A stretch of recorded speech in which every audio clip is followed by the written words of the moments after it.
Welcome along to 98 Not Out. Glad to have your company. Remember to spread the word, tell your friends, and let's get into it. Today, I've got a very special guest, Mr. WG RumblePants.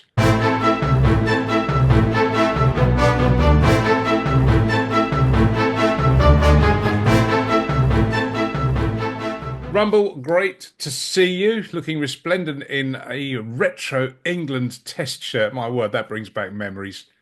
Yeah, this is the one from I think about 1995 with the old MCC touring St George's logo on one side and the Tetley Bitter, the classic Tetley Bitter logo on the other. And they don't have sh shirt sponsors like that anymore, do they? In those days it was Tetley on England and Forex on the Aussie shirt. Classic stuff. So yeah, love all that. I like a retro shirt. I like any cricket shirt really, but yeah, those old England Test shirts they kind of bring back some nice nostalgic memories. That's right. And that would have been the days of Angus Fraser, Yeah, Angus mid-90s. Fraser, Alex Stewart, Atherton, uh, Gucci probably was nearing the end, I suppose, at that point. But Yeah. yeah, England weren't great, but I like the shirts, so I'm just going to keep on wearing them. And also, younger listeners might not appreciate the fact that England, until that time, did tour as MCC. They only wore the three lions when they were playing in England. Anything abroad, and um, I think when Fletcher, I've got memories of Fletcher, Keith Fletcher, captaining England in India in the mid 80s and wearing an MCC sleeveless sweater out in the middle. Yeah, I mean the thing I really like are the old dark blue MCC touring blazers with the gold and red trim, like the piping on the sort of the edge of the lapel and the cuffs and the pockets, I think, and a white embroidered St. George's dragon logo on the pocket sleeve. Oh, sorry, on the pocket, and yeah, if those when they come up, and they do occasionally come up, are real collector's items. Again, England's cricket blazers have gone downhill a little bit in if current years, and they're a bit more tailored and probably a bit more bland. But I do like a nice bright or piped cricket blazer. Yeah, yeah, yeah. You've got to look like a naughty public school boy, haven't you? You do, Whatever. yeah. So we're talking in a wonderful part of the English domestic season. We've been blessed with some fantastic weather all the way through. I think there've only been one or two interruptions in the last round of games for weather. But we've had a great run. We're just about to head into the last round of this block, the opening block of county championship games before it's all consigned to September. But lots to enjoy and revel in so far.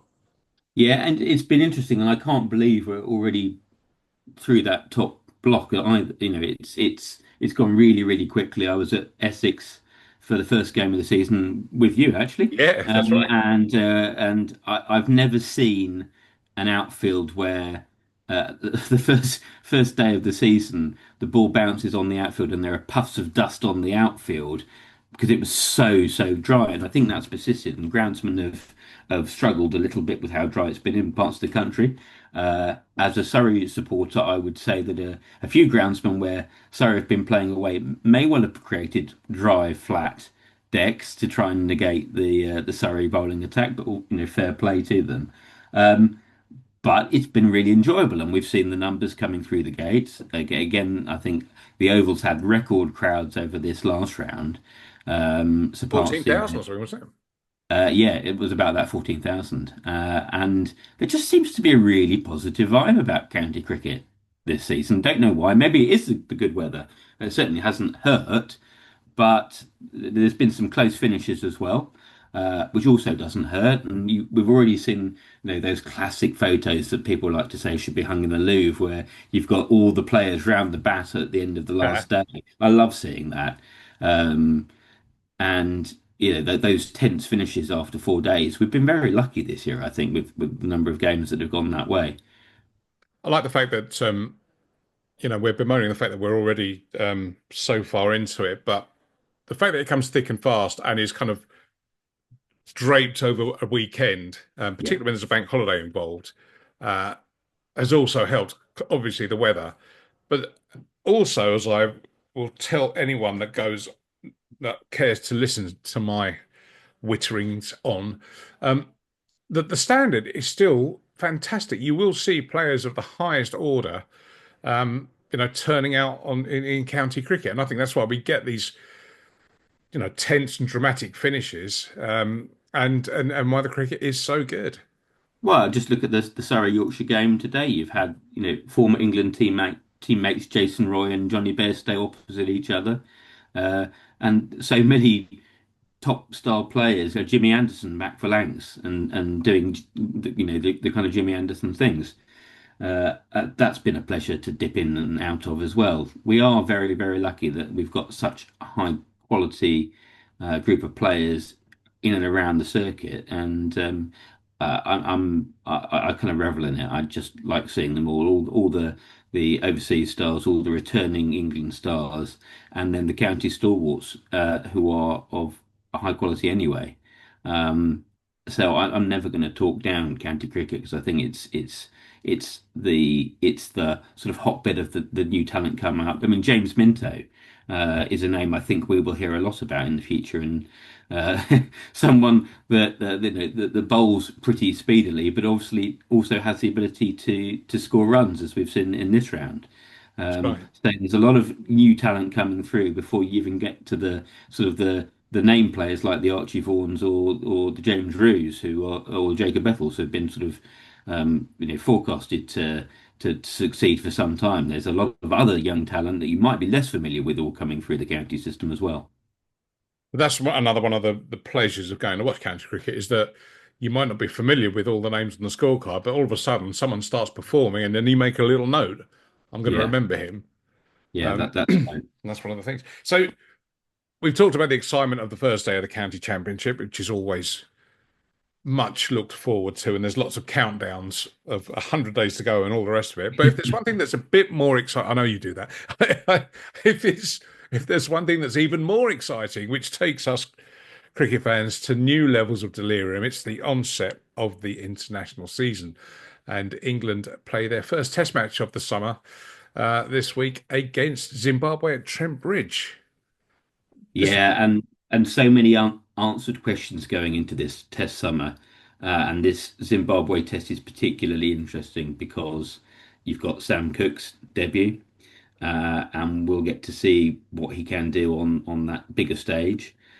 It's a weird one, isn't it? Playing a single test against Zimbabwe. In some ways, you could say it's a free hit for England to try new things, but you don't want to be disrespectful of the opposition. But equally, I think on paper, when you look at it would be a massive surprise if England struggle against Zimbabwe. Um, Zimbabwe's test wins have been far and few between over the last few years. They won a single test in Bangladesh, I think back in April. But other than that, I don't think they've had a series win since 2021. And when they do lose, they tend to lose big by an innings or more. So um, on paper, it could be a mismatch, and I wouldn't be surprised if it finished within 4 days. Uh, but you can only play the opposition in front of you. Will Ben Stokes bowl? We don't know. Will Gus Atkinson be able to repeat the success of the 2024 summer? Don't know. Will Ollie Pope and Zach Crawley have more success with the bat? Uh, and if they do have more success with the bat, what does that really mean going into a series against India? I mean, they might score some pretty runs against a Zimbabwe attack, but does that really mean anything for the rest of the summer or going into the winter against Australia? yeah, I think Will, that's will we really learn anything by England playing Zimbabwe? That's an unanswered question in itself. Yeah, and I think also, if someone does score runs or takes wickets for England and announces themselves, is that enough for them to be retained for India and even further down the track into Australia at the end of the year? Yeah, You I know, mean England have obviously not got Chris Wokes either, so Gus Atkinson is the leader of the attack, and he's not been around very long, so he's shouldering quite a burden. At times over the winter, his pace was a little bit down, So Sam Cook has a real opportunity here to assert himself, and if he has a great start with Zimbabwe and does very well, then he's really in contention against India. Um, but there's a lot of opportunities for players there, particularly in the attack, to really cement their place, and that's before you get on to the likes of Tongue and the other seamers, because I think we're probably likely to see more seam at Trent Bridge. Whether Bashir plays, does he? In some ways, they've backed him so much they have to play him. But will they actually need him at Trent Bridge at this time of year? I don't know.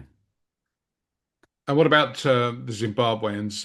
Is there anyone we should be looking out for? Anyone that's caught your eye? Well, you've got the old stalwart. You've got Secunda Raza, who I think is 39 now, but he's their all-rounder and the linchpin of the team.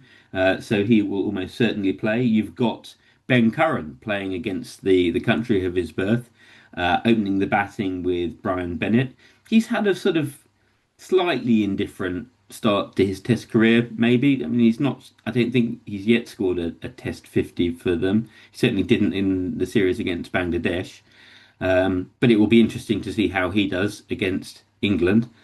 And then you've got the 6'8", 28-year-old seamer Blessing Muzarabani, who has just been picked up by RCB today. So that goes to show his quality. That could be an interesting one to see how he fares against England's top order, especially with a skittish Crawley and a not quite settled Pope playing. I'd love to see how he and Joe Root match up. That could be quite an interesting one.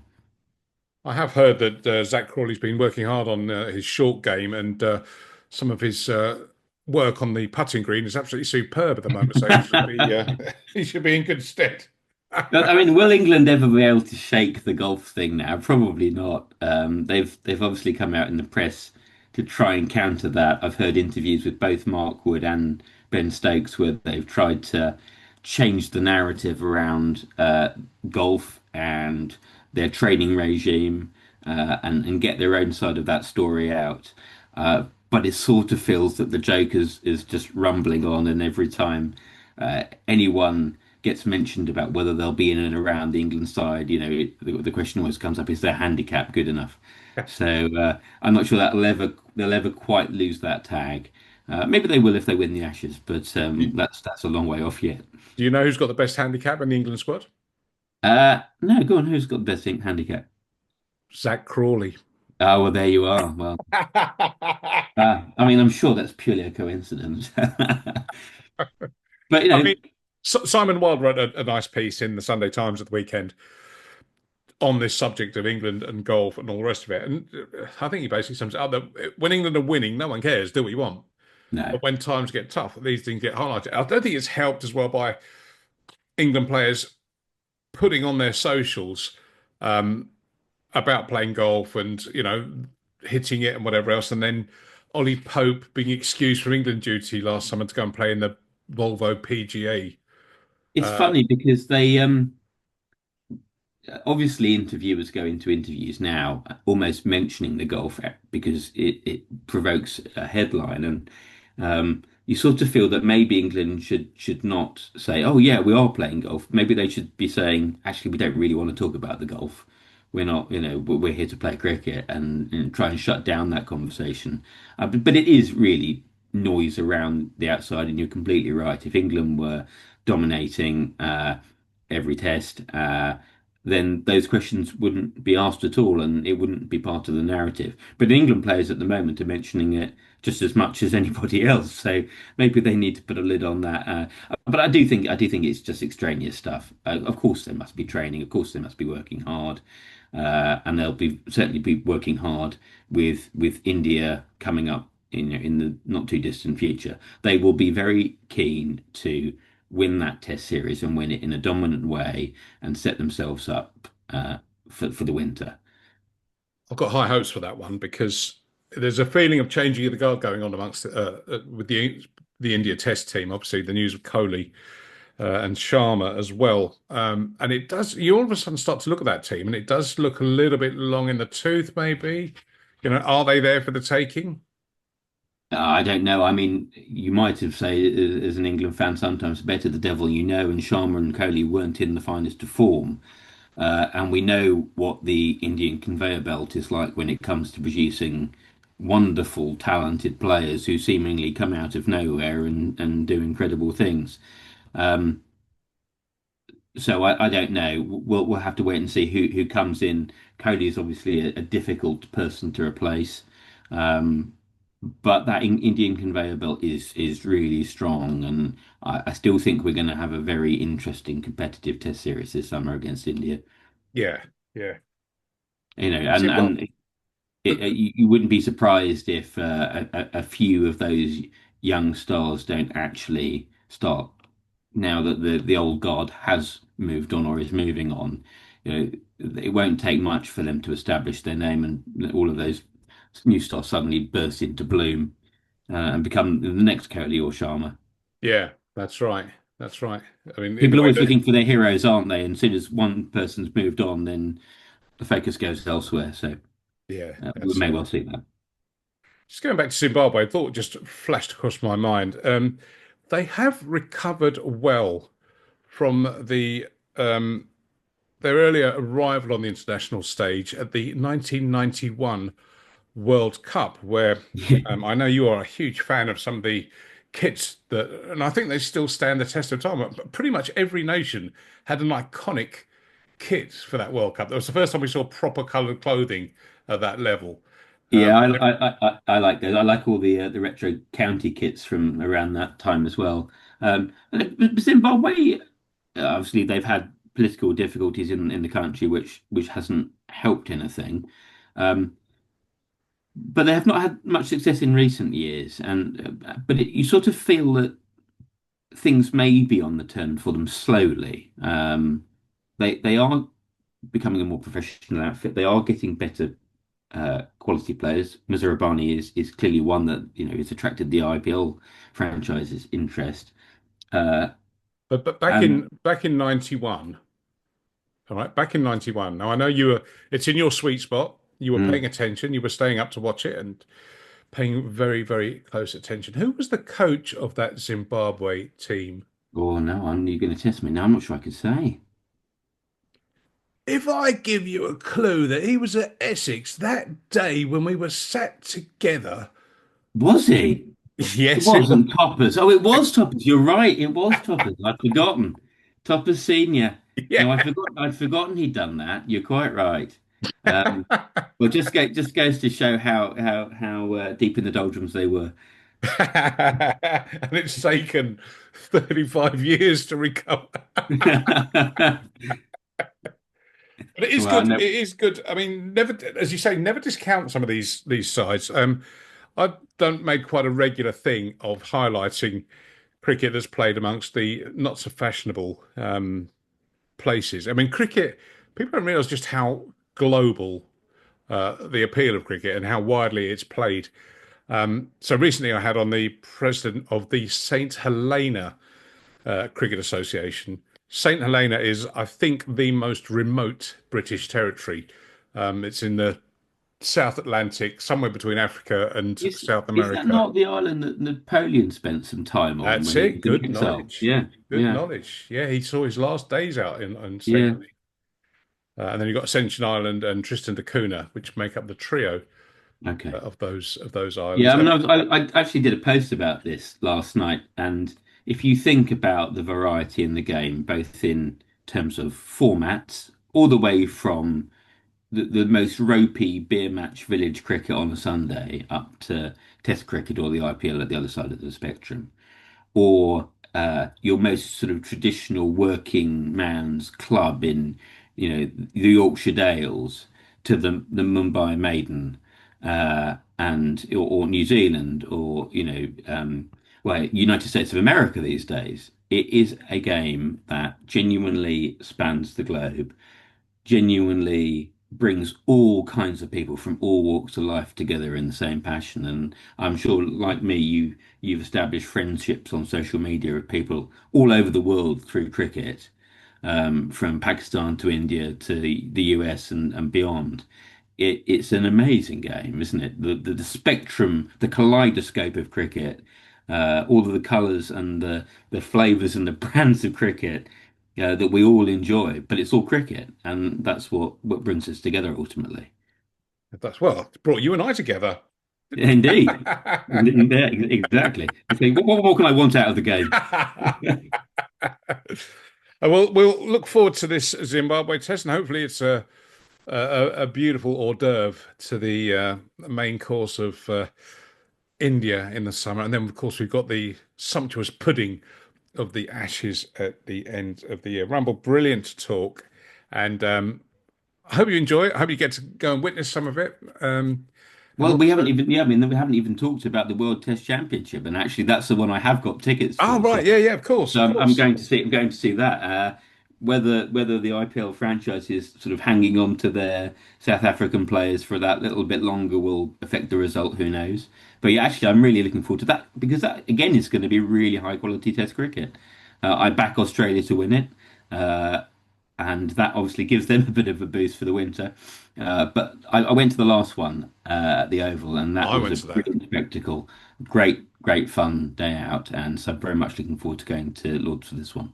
Yeah, that was a hell of an atmosphere at the Oval, and it was very, very hot from what It I was very remember. hot, yes. Yeah. Yeah, no, it's good fun, and the Indian fans just had infectious enthusiasm. So it'll be interesting to see what the mix is of the Aussies and the South Africans at Lords, because that's a slightly different vibe, I think. But yeah, it'll be good fun. Well, there's lots of expats based around South London area, so I'm sure they'll be turning up I'm sure they will. I'm sure they will. making their voices heard at Lords. So, Well, Rumble, great to talk. you say that, but I've got a friend in Australia, and he's coming over to England for that one match. Oh, So really? yeah, he's travelling all the way around. So yeah, that's goes to show again what Test cricket means to people. That's true. So it doesn't rain. Exactly. All right, then. Good to talk. Enjoy the cricket, and I'm sure we'll be catching up again pretty soon. I'll try and catch up to Law. I'm going to the WTC final as well, so let's try and hook up and exchange views at the home of cricket. Absolutely.